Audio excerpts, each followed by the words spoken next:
Troncos e famílias linguísticas. Algumas línguas indígenas são mais semelhantes entre si do que outras. Isso mostra que elas têm origens comuns, apesar de terem sofrido mudanças ao longo do tempo. Os especialistas em línguas, os linguistas, estudam as semelhanças e as diferenças entre elas e as organizam em troncos e famílias linguísticas. O que seria um tronco linguístico? O tronco linguístico, gente, nada mais é que um conjunto de línguas que tem a mesma origem. Uma língua mais antiga que não é mais falada. E como essa língua tem origem que existiu há milhares de anos, as semelhanças entre as línguas que vieram dela são muito difíceis de serem percebidas, tá? Então, vocês vão observar que o tronco linguístico, ele é mais difícil da gente identificar aquela língua, tá? Porque é uma língua muito mais antiga. Já a família linguística é diferente, tá?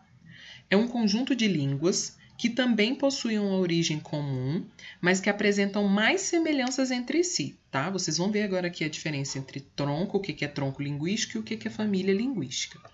No Brasil, existem dois troncos, tá? O tronco tupi e o tronco linguístico macro-G, tá? Eu trouxe o exemplo dessas arvorezinhas aí para vocês entenderem, tá? Que essas raízes são as famílias linguísticas. E dentro dessas famílias existem as línguas, tá? Então, as famílias linguísticas, elas têm mais semelhanças do que os troncos, tá? Então, por exemplo, quando a gente for estudar algumas palavras do tronco tupi com o tronco macro-G, a gente vai ver que eles são praticamente diferentes, tá? E já dentro do tronco, ou seja, as famílias, por exemplo, aqui, ó, Tupi-Guarani e Ariquém, elas têm mais semelhanças, tá? Para entendermos um pouco melhor, podemos olhar para a nossa própria língua, o português. O português, por exemplo, pertence ao tronco indo-europeu e à família latina, tá?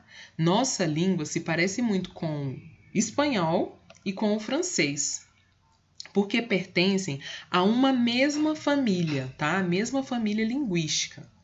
Já se a gente for comparar o português com o russo, quase não há semelhança, tá?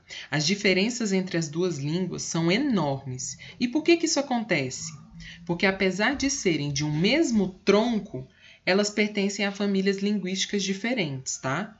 Por exemplo, o português é da família latina e o russo é da família eslava, tá? Com a língua indígena, acontece a mesma coisa. Então, por exemplo, eu vou falar aqui alguns exemplos de palavras que têm origem indígena e vocês conhecem. Olha, capim, mandioca, abacaxi, pipoca e peteca. São algumas palavras que têm origem indígena e a gente utiliza no nosso dia a dia e às vezes nem percebe. Então, vou dar um exemplo melhor ainda para vocês entenderem a diferença da escrita de algumas palavras em português. E eu peguei aqui, ó, a família Munduruku, tá? Que é do tronco tupi. Então, por exemplo, em português, nós falamos a palavra cabeça e mão. Sabe como é que eles chamam cabeça e mão na família Munduruku?